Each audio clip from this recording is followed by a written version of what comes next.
Magandang araw, kamusta po kayo? Ako po si Darna, ang host at creator ng Buhay Tuklas. Samahan niyo po ako sa mga pagtuklas at pagpapakilala at dagdag kaalaman para sa inyong mga manunood ng YouTube video. Nais kong makapagbigay ng saya at konting kaalaman sa inyo bilang isang tagalikha. Halina't samahan niyo ako sa isa na namang pagtuklas at pagpapakilala at ating alamin ang pinagmulan. Saan banda kasama si Pigafetta ni Magellan? Wala siya sa listahan ng mga kasama ni Magellan sa kanyang mga armada. Have you seen Pigafetta? A critical analysis between the persons of Antonio Lombardo and Antonio Pigafetta. We keep on tracing the origin and narratives of Antonio Pigafetta while neglecting the ancestral background of Antonio Lombardo. Historians concluded that these two are indeed the same person. Antonio Pigafetta is a famous Italian traveler born in Vicenza around 1490 and died in the same city in 1534, who is also known by the name of Antonio Lombardo or Francisco Antonio Pigafetta. Hasty generalization has been made with this historical claim, or shall we call it historical blunders. Until this present time, Dr. Danny Hirona, an expert in the field of study of the expedition of Magellan including Antonio Pigafetta, reinforced this kind of historical reasoning. Since Pigafetta lived in Vicenza, it was in Lombardy, hence Antonio Lombardo. In the expedition of Magellan, the Cebuano hardly wrote down the details of the crew but simply gave brief physical descriptions such as George Morisco. Pigafetta was not Spaniard and his roots had always been in Vicenza as far back as 1231, the first Pigafetta in the record named Tommaso. In the expedition manifest, Pigafetta gave the names of his parents which were totally different from what was commonly known in history. This is another part of his mystery. Even the sites of allegedly the origin of Pigafetta that justifies his strong connection with Antonio Lombardo, which is Lombardy and Vicenza, are two different locations.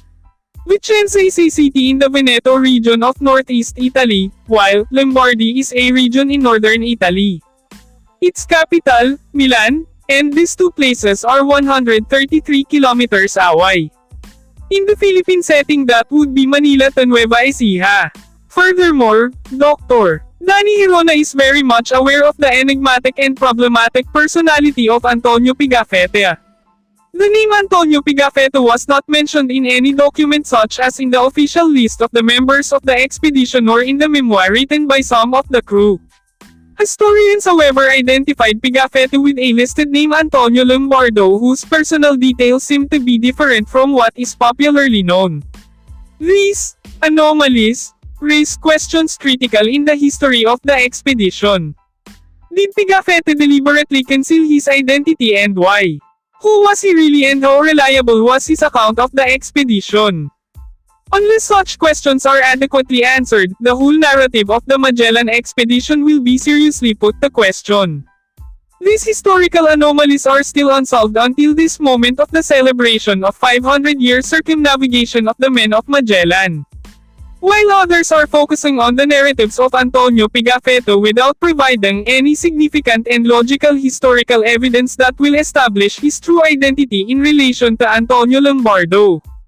Historians keep ignoring their own historical methods and criticisms in the case of Antonio Pigafetta before accepting any historical narratives, which are the external and internal criticism.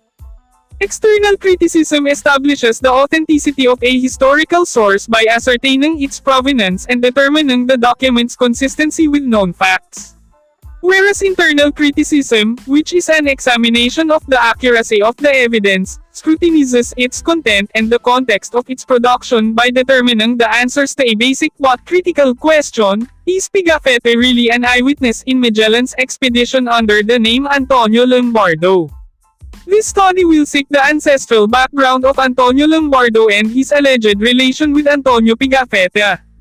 Whether they are the same person or not, Filipinos deserve to know the truth, even it will shatter the primary source of their own heroic historical narratives.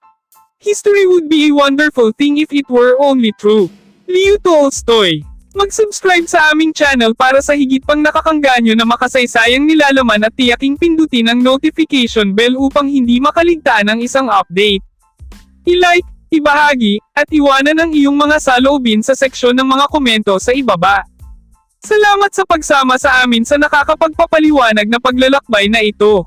Hanggang dito na lang mga katuklas ko at umaasa po ako na napasaya ko kayo at nakapagbigay ako ng konting kaalaman. Kung nagustuhan po ninyo ang content, inaanyayahan ko po kayo na mag-subscribe at hit the notification bell para sa mga bagong video na aking ilalabas at paki-like na rin po ang video bilang tulong at pagsuporta sa Buhay Tuklas. Maraming salamat po and God bless.